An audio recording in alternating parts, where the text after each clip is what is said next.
The doctor slipped me a secret note that read, "Don't go home, run." That night, I discovered my own family was planning to have me committed to a nursing home to steal everything I had, but what they didn't know was that I had a secret that would change their lives forever. My name is Martha Caldwell, and I'm 70 years old. For 45 years, I thought I had raised a loving son. Benjamin came into my life when he was just 2 years old, an abandoned boy my husband and I adopted with all the love in the world. I gave him everything, an education, affection, and years of sacrifice. When my husband passed away 10 years ago, Benjamin became my only family, along with his wife Eleanor and my granddaughter Olivia. But that Tuesday, during what should have been a routine doctor's appointment, my world fell apart. Dr. Elliot Sterling, my trusted physician of many years, examined me as he always did, but something about his behavior seemed off. His hands trembled slightly as he checked my blood pressure, and he avoided direct eye contact. "Everything looks good, Mrs. Caldwell," he said, his voice strained. "Your labs are perfect. Your heart is strong. You have many good years ahead of you." As I got up to leave, I felt him approach from behind. Suddenly, while I was grabbing my purse, Dr. Sterling discreetly slipped a folded piece of paper into the bottom of it. He did it so quickly that I almost didn't notice.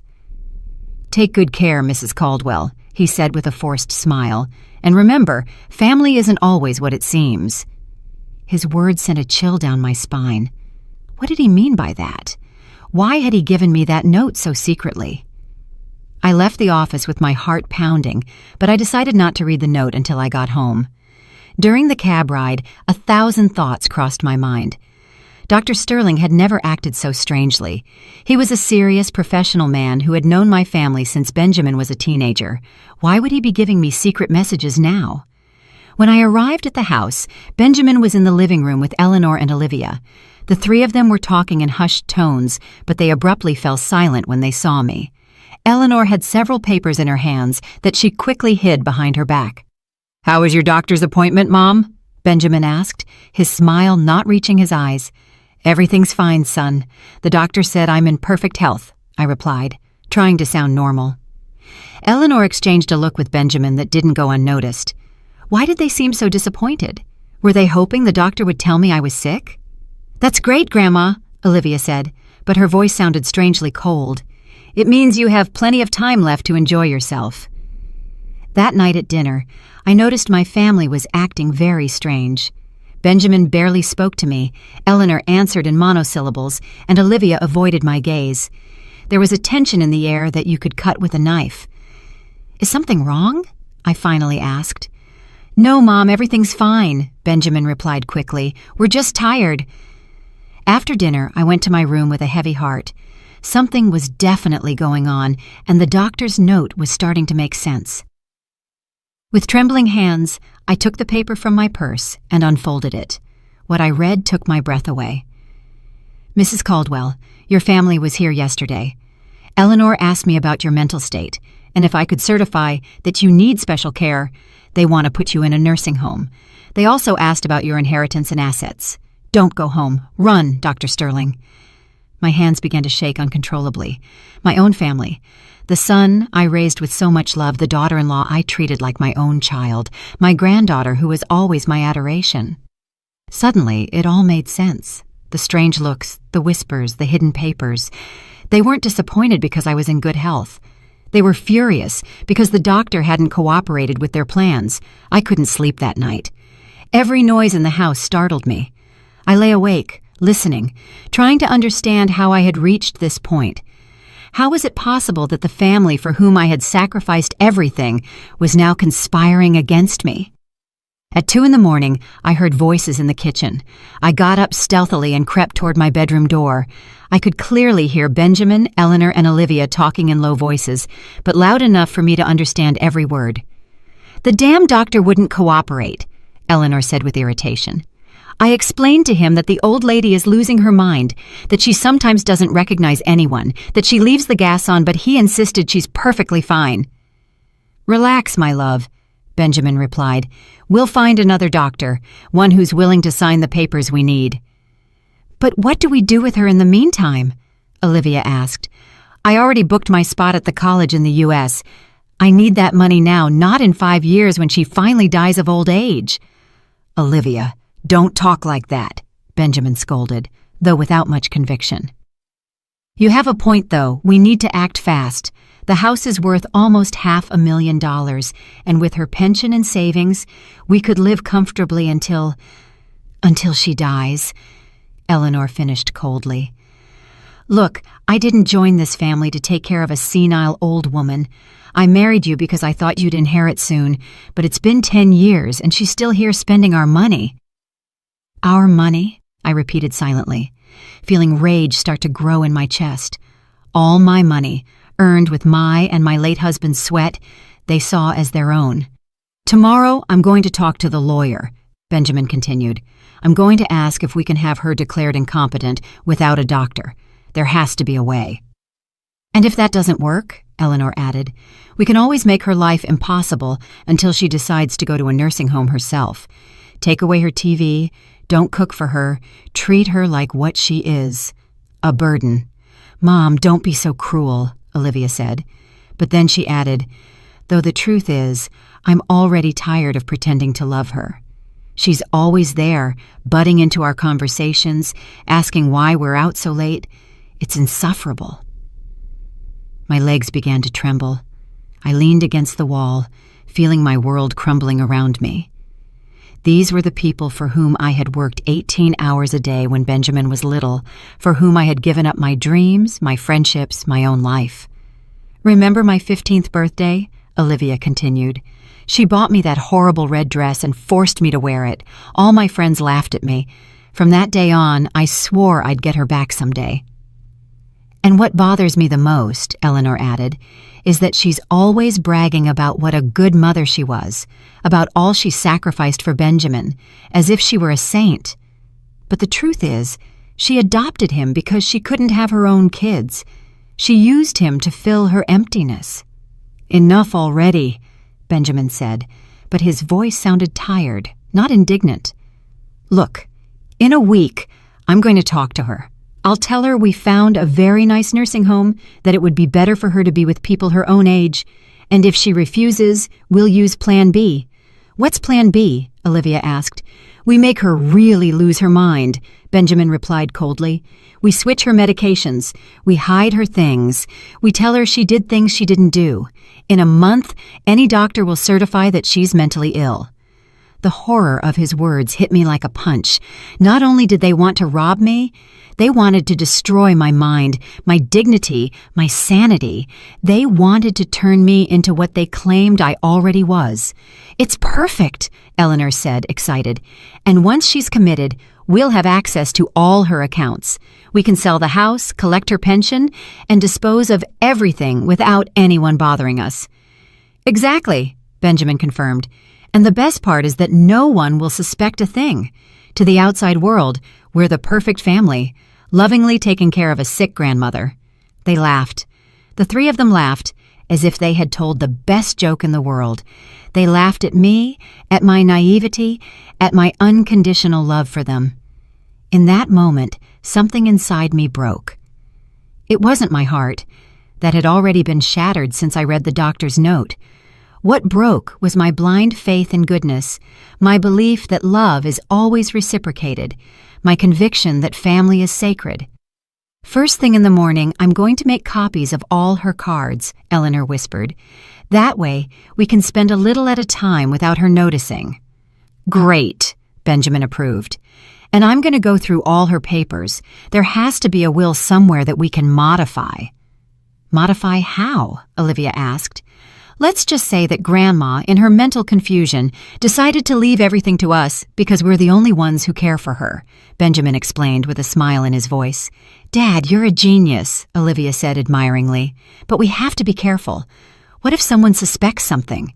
"No one's going to suspect anything," Eleanor reassured her.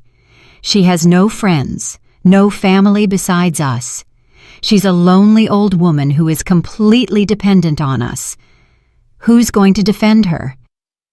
They were right. I had no close friends. I had lost touch with most of them when I dedicated myself completely to taking care of Benjamin. I had no siblings. My parents had passed away years ago. I was completely vulnerable. But what they didn't know, what they had never bothered to find out, was that I had a secret that would completely change the balance of power in this situation. When my husband died, he left me with more than just love and memories. He left me with an inheritance I had kept hidden all these years. $2.2 million in an offshore bank account that only I knew about, in addition to 3 properties overseas that he had bought as investments. I never told Benjamin about it because I wanted to be sure he loved me for who I was, not for what I had. I wanted him to build his own life, to be independent, but now I realized I had been a fool. He had never loved me. He had just been patiently waiting for me to die so he could inherit the little he thought I had. "Well," Benjamin said finally, "I think we're all clear. Tomorrow, we put the plan in motion. And remember, in front of her, we have to keep being the loving family we've always been." "Of course," Eleanor replied. "I'm an excellent actress. I can fake loving her for a little while longer." I heard their footsteps retreating toward their rooms. I stayed there, frozen, with the doctor's note clutched in my hand. He was right. I had to run. But I wasn't going to run like a scared victim. I was going to run like a woman who had just woken up from a 45-year-long dream. I was going to run to plan the most perfect revenge they could ever imagine. I spent the rest of the night planning. I didn't sleep for a minute, but for the first time in months, I felt completely awake. I knew I had to act fast and intelligently. They had underestimated the senile old lady, but they would soon discover they had woken up the wrong woman. At 5 a.m, when I was sure everyone was asleep, I silently took out my smallest suitcase and packed only the essentials: personal documents, a few changes of clothes, my medications, and most importantly, the little notebook where I had written down all the details of my secret accounts. Before leaving, I decided to do something that would give me an advantage in the future. I took out my phone and activated the voice recorder. Then I pretended I had forgotten something and walked back through the house, making sure to pass near Benjamin and Eleanor's room. As I expected, they were already awake, whispering about their plans for the day. Eleanor was talking about making copies of my cards, while Benjamin mentioned his appointment with the lawyer to ask about the declaration of incompetence. "Do you think she suspects anything?" Eleanor asked, worried. "Impossible," Benjamin replied. "She's too old and trusting. Besides, what could she do? She has nowhere to go. She has no money of her own. She has no friends. We're all she has." "It's pathetic," Eleanor added with contempt. "A 70-year-old woman who is completely dependent on us. Sometimes I feel sorry for her, but then I remember she chose this life. She could have remarried after her husband died, but she chose to stay here being the perfect grandmother. And now she's going to pay for that decision," Benjamin concluded coldly. Perfect. I had recorded enough material to sink them. After that, I put the phone away and finished getting ready to leave. I left a note on the kitchen table that said, "Gone to run some errands. I'll be back later, Martha." I knew they wouldn't suspect a thing. After all, a senile old woman going on a strategic escape wasn't a possibility they had considered. I took a cab to the nearest bank. It was Wednesday morning, and I knew I had a few hours before my family would realize something was wrong. At the bank, I withdrew a considerable amount of cash and verified that my secret accounts were intact. The teller, a young woman named Patricia, looked at me with curiosity when I asked to withdraw $5,000 in cash. "Are you sure, ma'am?" "That's a considerable amount to carry around in cash," she said with genuine concern. "Completely sure," I replied firmly. "I have some personal matters to take care of." After the bank, I took another cab to the most elegant hotel in the city. I knew I needed a place where I would feel safe while planning my next moves. The Grand Imperial Hotel was perfect, discreet, comfortable, and with services that would allow me to maintain my privacy. "How long will you be staying with us?" The receptionist, an elegant woman in her 40s, asked me. "I'm not sure," I replied. "It could be a week. It could be several months. It depends on how certain family matters unfold." She nodded with professional understanding and assigned me a suite on the 10th floor. As I went up in the elevator, I felt a mix of terror and excitement. For the first time in decades, I was making decisions just for myself. The suite was beautiful, spacious, with a view of the city, elegantly decorated, and equipped with everything I needed.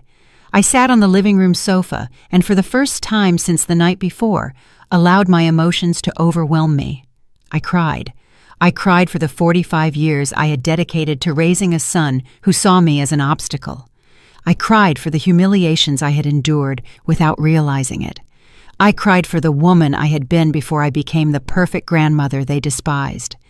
But after crying, I wiped away my tears and began to plan. I took out my notebook and started making a list of everything I needed to do. First, contact my financial advisors overseas to activate my accounts. Second, hire the best lawyer in the city. Third, find a private investigator who could help me document everything my family had done and was planning to do. At 2 p.m, my phone started to ring. It was Benjamin. "Mom, where are you? It's 2 p.m. and you haven't come back." His voice sounded worried, but I could detect the irritation beneath the concern. "I'm fine, son," I replied calmly. "I decided to take a day for myself. It's been a long time since I did that." "A day for yourself? What does that mean? Where exactly are you?" Now his voice was clearly annoyed. "I'm in the city taking care of some things I needed to do," I lied partially. "Don't worry, I'll be back when I'm finished." "Mom, this isn't like you. You always let us know where you're going. Eleanor is worried, and so is Olivia. We need to know where you are." For the first time in years, I detected something in his voice that surprised me. Panic. He wasn't worried about my well-being. He was worried because he had lost control over me. "You know what, Benjamin?" I said with a calmness that surprised me. "I'm 70 years old. I think I'm old enough to make my own decisions about where to go and what to do." There was a silence on the other end of the line. "Mom, you're scaring me. You don't sound like yourself." "Are you taking your medications?" he asked. And in that question, I could hear the beginning of their strategy. He was already planting the seed that I was not mentally well. "I'm perfectly fine, son. I've never been better," I replied and hung up. I immediately turned off my phone. I knew they would call me obsessively, and I needed peace to do what I had to do. That afternoon, I hired the most prestigious law firm in the city. The head attorney, a man in his 50s named Dr. Graham Montgomery, received me personally when I mentioned the amount of money I was willing to pay for his services. "I need complete legal protection," I explained. "My family is trying to have me declared incompetent to take control of my assets, but I have recordings that prove it's a conspiracy." Dr. Montgomery listened carefully as I played the recordings I had made that morning. His expression grew more and more serious. "Mrs. Caldwell, this is very serious," he said finally. "What your family is planning constitutes elder abuse, conspiracy to commit fraud, and potentially forgery of documents. We could prosecute them criminally." "That's exactly what I want," I replied with determination. "But I need to do it strategically. I want them to pay, but I want it to be in the most painful way possible for them." Dr. Montgomery smiled.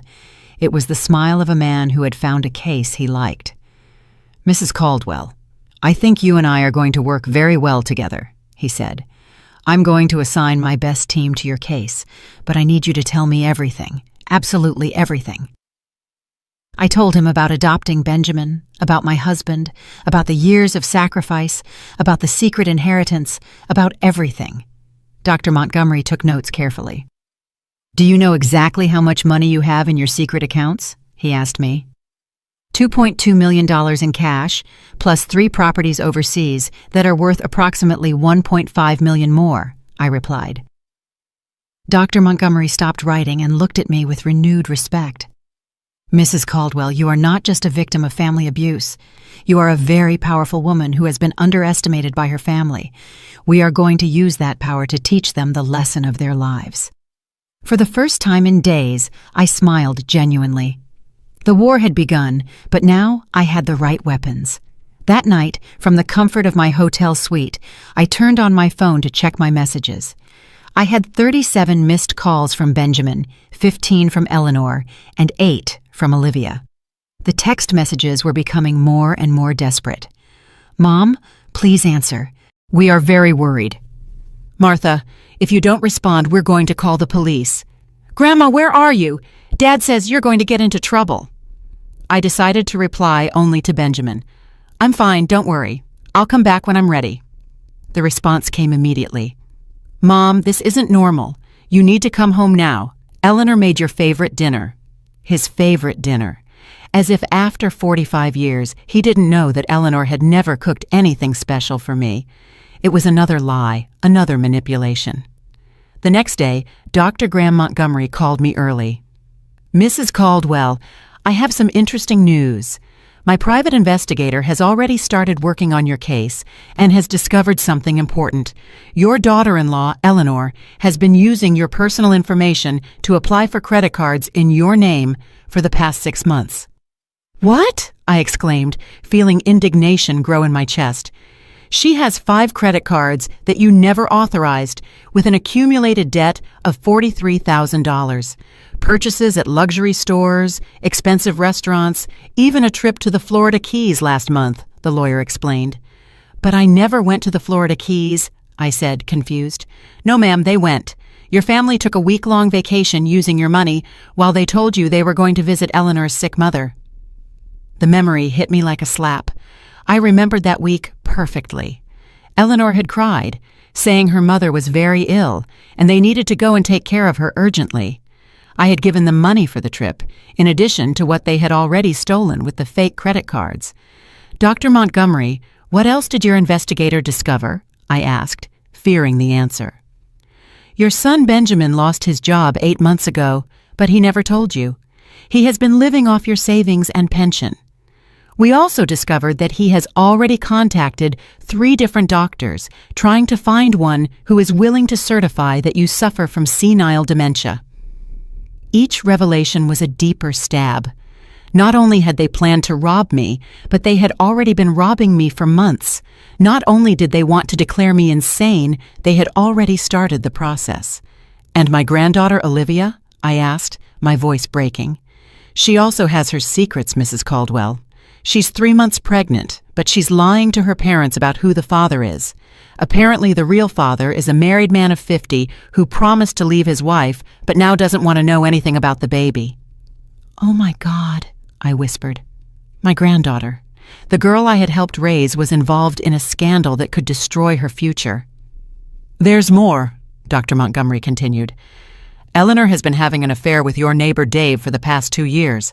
My investigator has photographs and videos that prove it." "Dave? Carol's husband?" I asked, remembering the sweet woman who lived next door. "That's right. Apparently, Eleanor and Dave meet at a motel on Tuesday and Thursday afternoons, while Benjamin believes she is at her yoga class." The irony was brutal. While they were planning to destroy my life by accusing me of being crazy, each of them was living a lie that made them far worse than I could ever have imagined. "Dr. Montgomery, I want you to document all of this," I told him with renewed determination. "Every lie, every theft, every betrayal. I want that when the time comes to confront them, they have evidence of everything." "Of course, Mrs. Caldwell, but I have a suggestion. Instead of confronting them immediately, what do you think of letting them dig their own grave a little deeper?" That afternoon, I decided to do something I hadn't done in years: buy new clothes.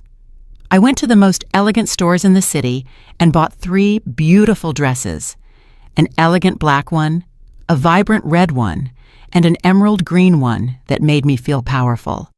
I also bought new shoes, a genuine leather handbag, and even got my hair done at the city's most exclusive salon.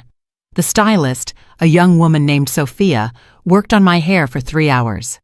"Ma'am, you have beautiful hair," she told me as she worked. "Why have you neglected it so much?" "Because, for a long time, I thought it wasn't worth taking care of myself," I replied honestly. "I thought my only function was to be the invisible grandmother who takes care of everyone else." "Well, those days are over," Sophia declared firmly. "When I'm done with you, you're going to look like the queen you've always been." And she was right. When I looked at myself in the mirror, I didn't recognize the woman looking back at me. My hair had a modern, elegant cut with highlights that brought light to my face. I looked powerful. That night, having dinner in the hotel restaurant, I decided to call Benjamin. "Mom, finally! Where the heck have you been?" His voice sounded furious, not worried. "Taking care of myself, son," I replied calmly. "You know, I hadn't taken time for myself in years. It's been very revealing." "Mom, this has to stop. You can't just disappear like this. We're your family. We have a right to know where you are." "A right," I repeated, letting the word hang in the air. "Since when does my family have a right over me?" "Since you started acting erratically," he replied. And there he was again, trying to plant the seed that I was mentally unstable. Erratic? Does it seem erratic to you that a 70-year-old woman decides to take a few days for herself? Yes, when that woman has never done anything like that before. "Mom, I think you need to talk to a specialist. You're acting very strangely." "A specialist?" I asked, feigning confusion. "What kind of specialist, Benjamin?" A psychologist, Mom. Someone who can help you with these behavioral changes." Perfect. He was admitting his intentions on a call that I was recording. "You know what, son? You're right. I do need specialized help," I told him, and I could hear his sigh of relief on the other end of the line. "I'm glad you understand, Mom." "Yes, I understand perfectly. I need a specialist in family fraud, a specialist in elder abuse, and a specialist in psychological manipulation, because that's exactly what you all have been doing to me." The silence on the other end of the line was deafening. "Mom, what are you talking about?" "I'm talking about the fact that I know everything, Benjamin. I know about the fake credit cards Eleanor took out in my name. I know about your plan to have me declared incompetent. I know about the doctors you've contacted. I know everything." "Mom, that's ridiculous. I don't know what you're talking about. I think you really need medical help." "You know what else I know, Benjamin. I know you lost your job 8 months ago, and that you've been living off my money while lying to my face. I know about the trip to the Florida Keys that you paid for with my stolen money. I know many other things that are going to surprise you a lot when you see them in court." "You're delirious," he said, but his voice no longer sounded sure. "Delirious?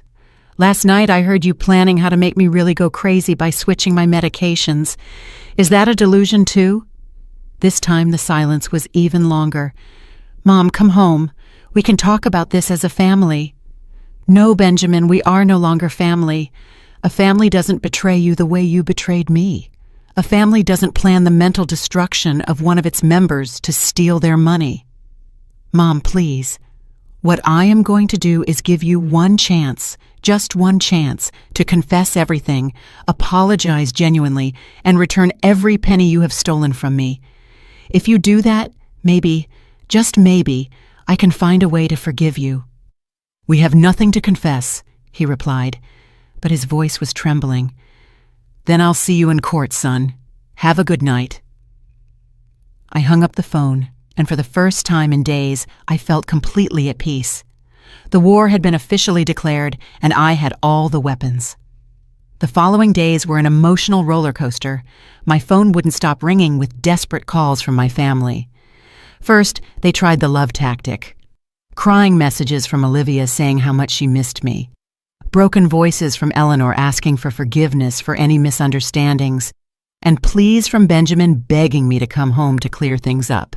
When that strategy didn't work, they switched to fear and intimidation. Benjamin left me a voice message that said, "Mom, if you don't come back immediately, we're going to have to take legal measures to protect you from yourself. Your erratic behavior is forcing us to consider legal guardianship." But Dr. Graham Montgomery had prepared me for this. "Mrs. Caldwell, let them file the petition for guardianship," he advised me during one of our meetings. "It will be the best evidence we could have of their true intentions.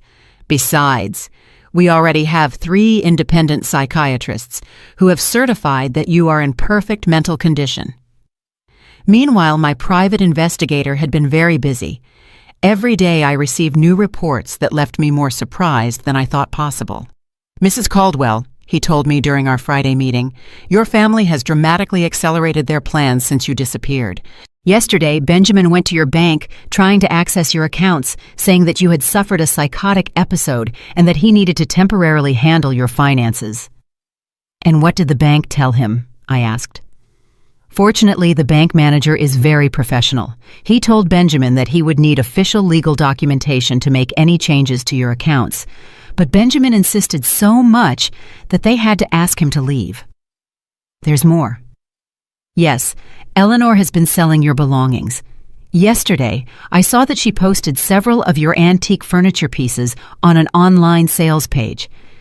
She also tried to sell your jewelry collection to a pawn shop, but the appraiser refused because the pieces obviously belonged to an older person, and Eleanor couldn't prove she had authorization to sell them.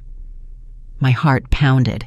Those jewels were gifts from my late husband, unique pieces he had collected over decades. And my granddaughter Olivia? I asked with a lump in my throat. She has been the most active of all. She's been telling her friends that you are suffering from advanced Alzheimer's and that the family is considering having you committed. She has also been using this story to borrow money from several acquaintances, saying she needs funds to pay for her grandmother's medical care. Each revelation was more painful than the last. Not only were they stealing from me, they were destroying my reputation and using my supposed illness to manipulate other people. But here's the most interesting part, the investigator continued. Last night, the three of them had a meeting at your house with a man our sources identified as Paul Hayes, a document forger known in the city's criminal underworld. A forger? I asked, feeling my blood run cold. Apparently, they are planning to create fake medical documents that certify your mental incompetence. Paul Hayes specializes in creating fictitious medical histories and forging doctors' signatures. This was much worse than I had imagined. Not only did they want to steal from me, they were willing to commit multiple serious crimes to do so. Dr. Montgomery, I said over the phone that same afternoon, I think it's time to accelerate our plans. If we wait any longer, they're going to have fake documents that could complicate things. I agree, Mrs. Caldwell. Are you ready for Phase 2 of our plan? Phase 2 was brilliant in its simplicity. Instead of confronting them directly, we were going to let them incriminate themselves publicly. On Monday morning, I got dressed in my new elegant black dress, put on my best jewelry, and headed to the city's most prestigious real estate office. I had made an appointment to view luxury properties, specifically homes worth over $1 million. Mrs. Caldwell, the real estate agent, a dapper man named Rick, greeted me. It's a pleasure to meet you. I understand you're interested in acquiring a high-value property.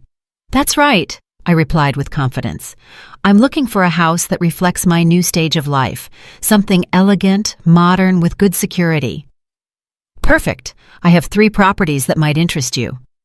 What Rick didn't know was that my private investigator had coordinated everything perfectly.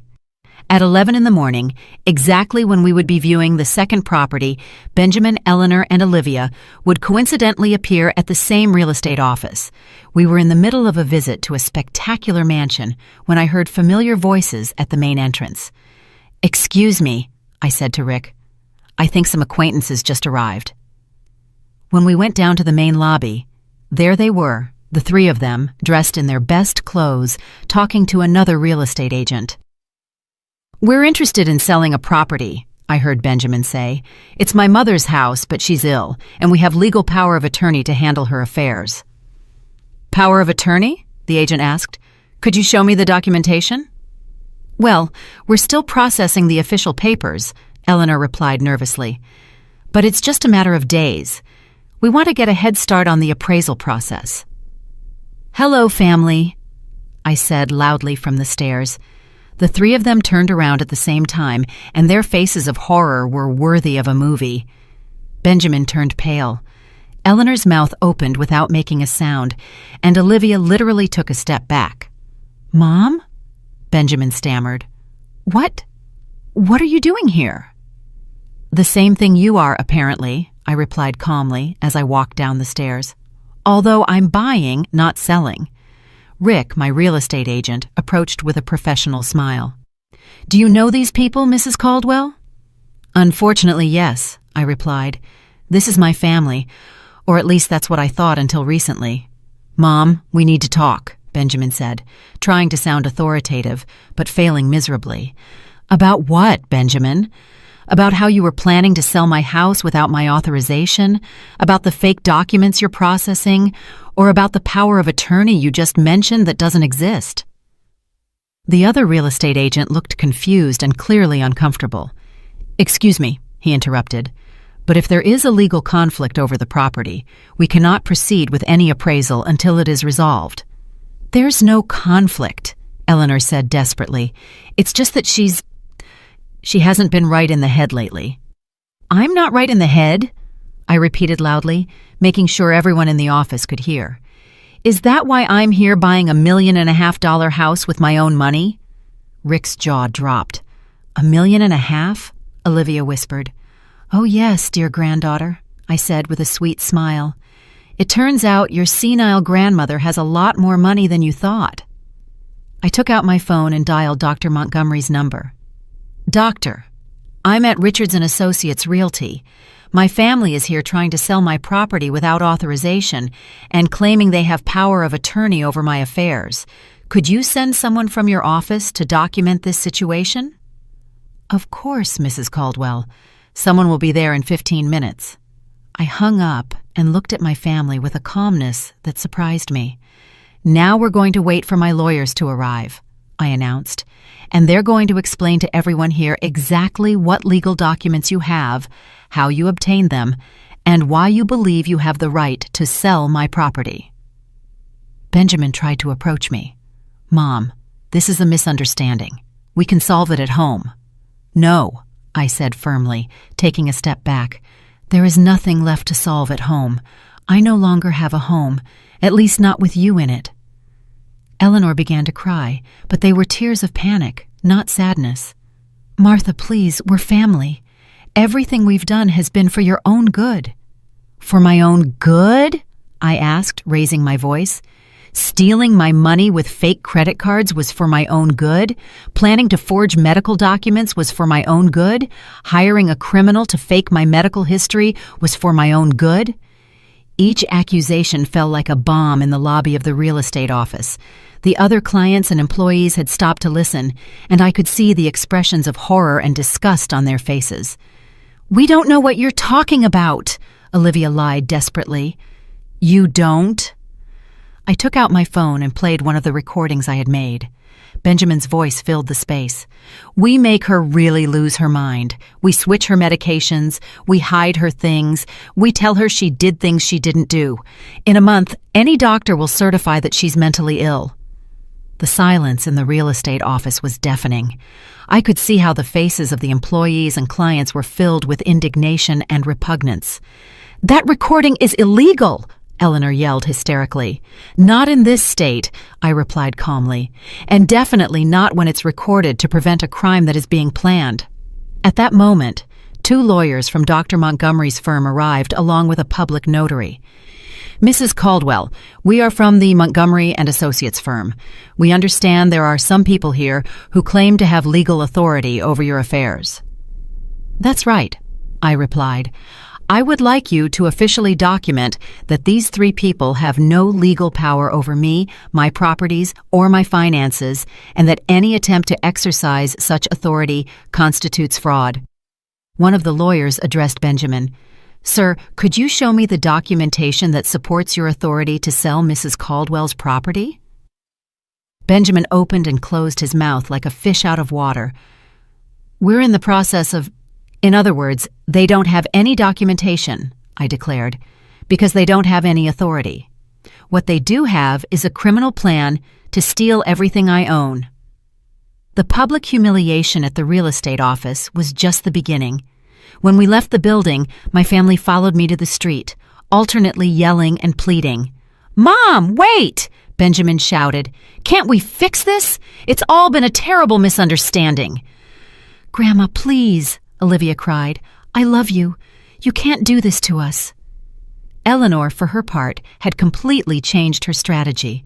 She no longer feigned love or concern. You're a bitter old woman, she shouted at me as I got into my cab. You've used us all these years. Benjamin gave you the best years of his life, and this is how you repay him? The best years of his life? I turned toward her from the cab window. Do you mean the years I worked 18 hours a day to support him? The years I gave up my career, my friends, my social life to raise him? Those years? You chose to adopt him, Eleanor replied with venom in her voice. No one forced you, and now you pretend we owe you eternal gratitude? I don't pretend you owe me gratitude, I replied with a deadly calm. I just pretend that you don't steal from me, that you don't betray me, and that you don't plan to drive me crazy to get my money. Apparently, that was too much to ask. I told the cab driver to start the car, leaving my family shouting on the curb. That afternoon, Dr. Montgomery summoned me to his office for an urgent meeting. Mrs. Caldwell, I have extraordinary news, he said, with a smile I hadn't seen before. Your family made a critical mistake after the incident at the real estate office. What kind of mistake? In their desperation, Benjamin went directly to the document forger, Paul Hayes, and paid him $50,000 in advance to speed up the creation of your fake medical documents. $50,000? Where did they get so much money? From the credit cards they took out in your name. And apparently, Eleanor sold her car. But here's the best part. Paul Hayes is an FBI informant.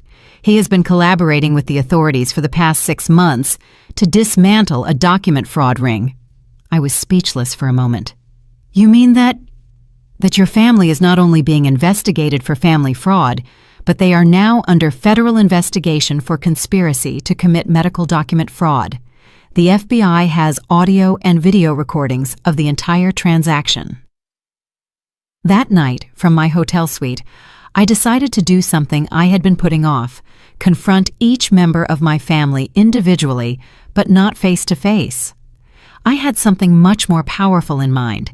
I opened my laptop and created an account on the country's most popular live streaming platform. My title was simple but effective. A grandma tells the truth about her family. At 8 at night, I started my first live stream. At first, there were only 3 viewers, but to my surprise, the number began to grow rapidly. Good evening, I began, looking directly at the camera. My name is Martha Caldwell. I'm 70 years old, and tonight I'm going to tell you a story that will change the way you see perfect families. In 20 minutes, I had over 500 viewers. By the end of the hour, there were over 3,000. I told them everything, from Benjamin's adoption to the secret note from Dr. Sterling, from the fraudulent credit cards to the plans to drive me crazy. I played the recordings, showed the documents I had compiled, and explained each betrayal in precise detail. The live comments were overwhelmingly supportive. What a horrible family. Mrs. Caldwell, you are a warrior. Sue them. Make them pay for everything. My grandmother went through something similar. Thank you for being so brave. But what really changed everything was when, in the middle of my stream, I received a live call. It was Olivia. Grandma, please turn off that stream, she pleaded. You're ruining our lives. I'm ruining your lives? I repeated so that all the viewers could hear. Don't you think you all ruined mine first? Grandma, everyone is watching us. My friends, my teachers, the whole school. I can't even leave the house. And how do you think I would feel if you had me committed to a nursing home against my will, declared mentally incompetent, and stole all my money? That was never going to happen. We were just exploring options. Exploring options? I shouted, for the first time in days losing the composure I had maintained. Olivia, I raised you since you were a baby. I changed your diapers. I took you to school. I took care of you when you were sick, and you were there smiling while your parents planned to destroy me. The silence on the other end of the line was deafening, but the live comments exploded. Tell her the truth! This girl is shameless. Mrs. Caldwell, don't let her manipulate you. Grandma, Olivia finally said in a broken voice, I need money for college and for other things. You thought what, Olivia? You thought I was your personal bank? You thought you could collaborate on a plan to drive me crazy and then use my money to pay for your studies? It's not like that. Then how is it? Explain it to the 4,000 people who are watching us right now. Explain to them why you told your friends you needed to borrow money to pay for my medical care while I was perfectly fine. Another silence. Then barely audible, "How do you know that?" "Because I'm not the senile old woman you think I am. I know everything, Olivia. Everything, including things about you that your parents don't know." "What? What things?" "Things that could ruin your future much more than this stream could." She hung up immediately, but the damage was already done. The viewers had heard my granddaughter implicitly admit that she knew about the plans against me.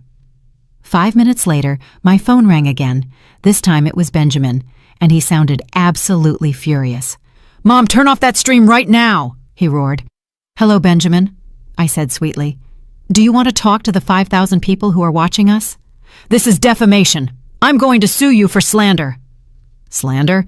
Is it slander to play audio recordings where you all plan to drive me crazy? Is it slander to show bank statements that prove you've been stealing from me for months?" "Those recordings are illegal." "Not in this state, son, and definitely not when they're made to prevent a crime. But tell me, do you want to explain to all these viewers why you paid a document forger $50,000 yesterday afternoon?" The silence was so long I thought he had hung up. How do you know that?" "Because Paul Hayes is an FBI informant. Benjamin, congratulations. Now you're not only being investigated for family fraud, but for federal conspiracy." "You're lying. Want to bet? Check the news tomorrow morning. Or better yet, wait for the federal agents to knock on your door." The live comments went wild. "FBI, FBI, FBI. This family is going to jail. Mrs. Caldwell is a detective. Justice for Grandma." "Mom," Benjamin said in a broken voice, completely different from his fury before. "Please, stop this. We can still fix it. We're family, aren't we?" "Benjamin," I replied with genuine sadness, "a family doesn't betray. A family doesn't steal. A family doesn't plan the mental destruction of one of its members. What you are is not a family. It's a criminal organization that shares a last name. We gave you 45 years of our lives. You didn't give me 45 years. I gave you 45 years of my life. I gave up everything for you, and you were just waiting for me to die to inherit what you thought I had. We need that money, Mom. We have debts, problems. And that's why you decided to drive me crazy? That's why you decided to steal from me? That's why you decided to destroy the last years of my life? It wasn't personal." Those 3 words hung in the air like a death sentence. It wasn't personal. 45 years of love, sacrifice, and dedication. And to him, it wasn't personal. "You're right, Benjamin," I said finally. "It wasn't personal for you all, and from now on, it won't be personal for me either. I'll see you in court." I hung up and looked at the camera. "And that, dear viewers, was my family," I said with a sad smile. "Tomorrow, I'll continue with this story. Good night." I ended the stream with over 7,000 viewers and hundreds of messages of support. For the first time in weeks, I went to sleep feeling that I was not alone in this battle. The next morning, I woke up with my phone exploding with notifications. My live stream had gone viral. I had thousands of messages of support, hundreds of interview requests from media outlets, and surprisingly, dozens of messages from other older people who had gone through similar situations. "Mrs. Caldwell," one message said, "my son did the exact same thing. Thank you for being brave and telling your story. You've inspired me to take action." Another said, "I'm a lawyer specializing in elder abuse. Your case is textbook. If you need additional help, I'm at your disposal at no cost." But the message that impacted me the most was from a woman named Carol Sterling. "Mrs. Caldwell, I'm a social worker. Just yesterday, I prevented a family from having their 75-year-old father committed after seeing your stream. Your courage is saving other grandparents." Dr. Montgomery called me at 9 in the morning. "Mrs. Caldwell, I have news that will change everything," he said with a smile I hadn't seen before. "The FBI arrested Paul Hayes last night, and in his interrogation, he confessed everything about the transaction with your family. Everything. Not only did he admit that Benjamin paid him to forge medical documents, but he also revealed that your family asked him to create a fake will in your name, leaving everything to them and declaring that you were mentally incompetent when you signed it. I felt as if I had been punched in the stomach. A fake will. Apparently, the plan was much more elaborate than we thought. They were going to use the fake medical documents to have you committed. Then they would present the forged will and finally wait for you to die in the nursing home to legally inherit everything. My God, I whispered. How long had they been planning this? According to Paul Hayes, Eleanor first contacted him 4 months ago. This was not a desperate, last-minute decision. It was a calculated and premeditated conspiracy. That afternoon, while I was processing this new information in my hotel suite, I received an unexpected call. It was Olivia, and for the first time in weeks, her voice sounded genuinely broken. "Grandma, can we please talk? Just you and me." "What for, Olivia? For you to lie to me again? For you to try to manipulate me emotionally?" "No, Grandma, to tell you the truth, the whole truth. I can't take this anymore." Something in her voice made me hesitate. I decided to take a risk. "Okay, but it will be in a public place with witnesses, and I'm going to record the entire conversation. Whatever you want, just please." We met at the cafe in the hotel lobby. Olivia arrived with eyes swollen from crying, dressed carelessly, very different from the vain girl I knew. "Grandma," she began before I could say anything, "you have to know that I never wanted things to go this far." "How far, Olivia? How far did you think was acceptable?" "At first, Mom and Dad just talked about convincing you to move to a luxury nursing home. They said it would be better for you, that you would have the company of people your own age." "And what did you think?" I thought maybe they were right. The house is very big for you alone, and sometimes you seemed lonely." She stopped and looked me in the eyes. "But that was before I knew about the money." "What money? They didn't know about my secret accounts." "No, but they knew about your pension, about the savings you had in the local bank, about the value of the house. Mom had been investigating for months, going through your papers when you weren't home. She would call your bank pretending to be you. She even went to see your old boss to ask about your retirement pension." Each revelation was a deeper stab. "And when they decided it wasn't enough to just convince me?" Olivia began to cry. "When Mom found out that you could live another 20 years, she said she couldn't wait that long, that she needed the money now." What did she need the money for so urgently? "To pay Dad's debts. He lost a lot of money on sports betting over the past 2 years. He owes over $100,000 to some very dangerous people." Another shocking revelation. Benjamin had not only lost his job, he was a compulsive gambler with dangerous debts. "And what part did you play in all of this?" I needed money for college and for other things." She unconsciously touched her belly. "Other things like what, Olivia?" "I'm pregnant, Grandma," she confessed finally. "The father he's a married man who doesn't want to know anything about the baby. I need money to decide what to do." My heart broke for my granddaughter, but I also felt a deep rage. "And that's why you decided to participate in a plan to drive me crazy?" "I didn't know they wanted to drive you crazy," she shouted, attracting glances from other cafe customers. "I just thought they wanted a doctor to say you needed special care." "What's the difference, Olivia?" I don't know. I guess there isn't a difference." She cried in silence for a few minutes.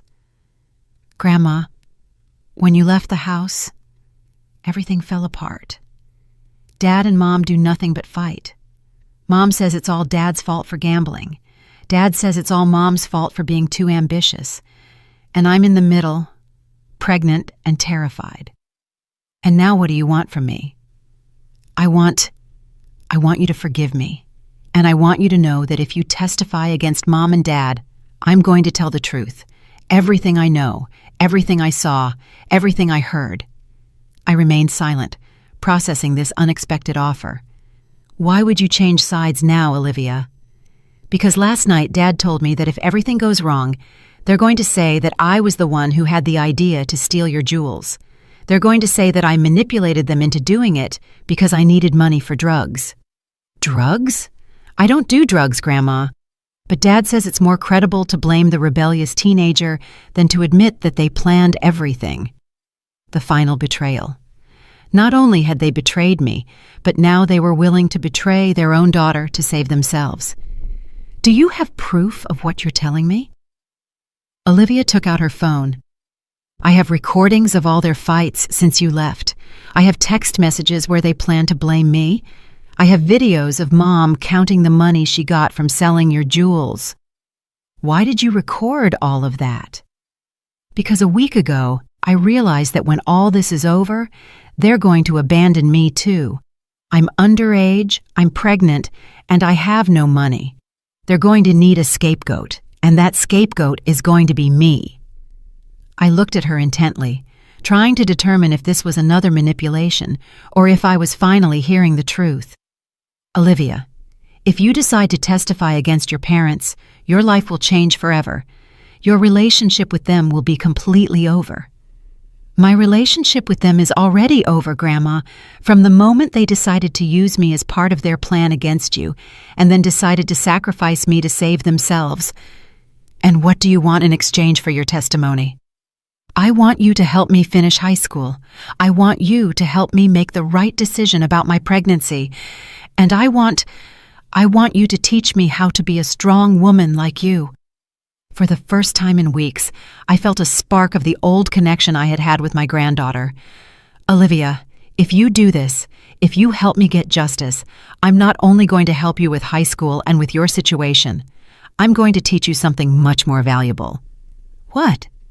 I'm going to teach you that real family is not defined by blood, but by loyalty, respect, and genuine love.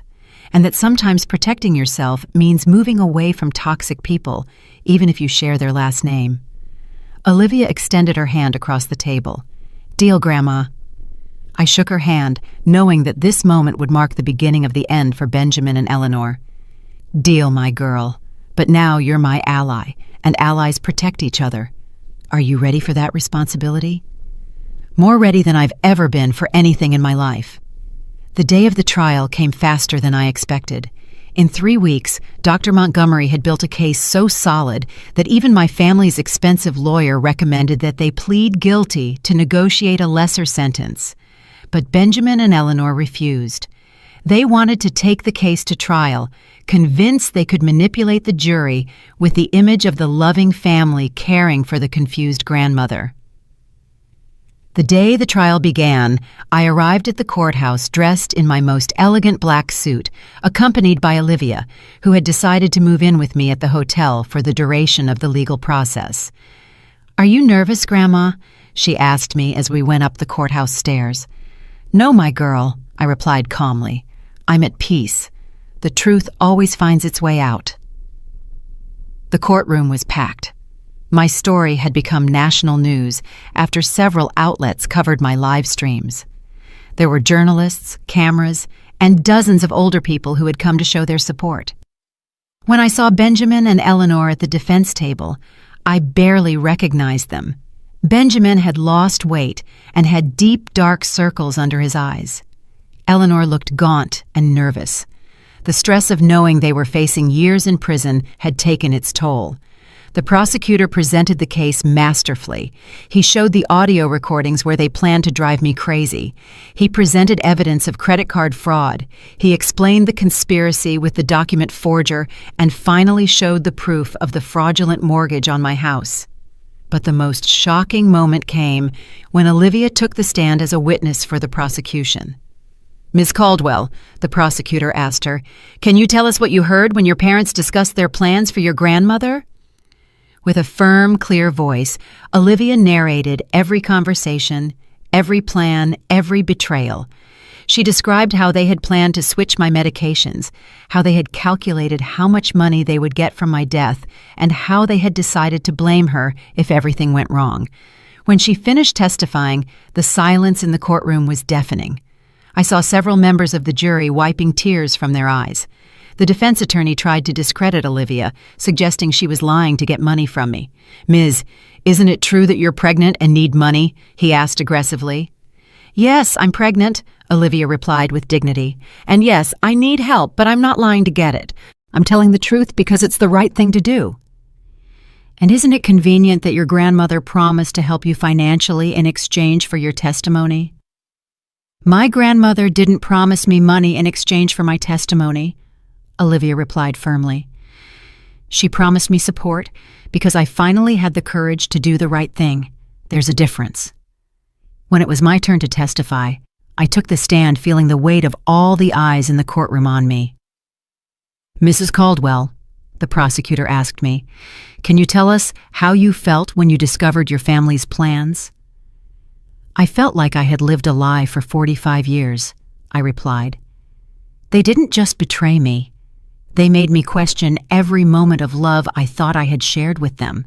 They made me wonder if I was ever anything more than an obstacle between them and my money.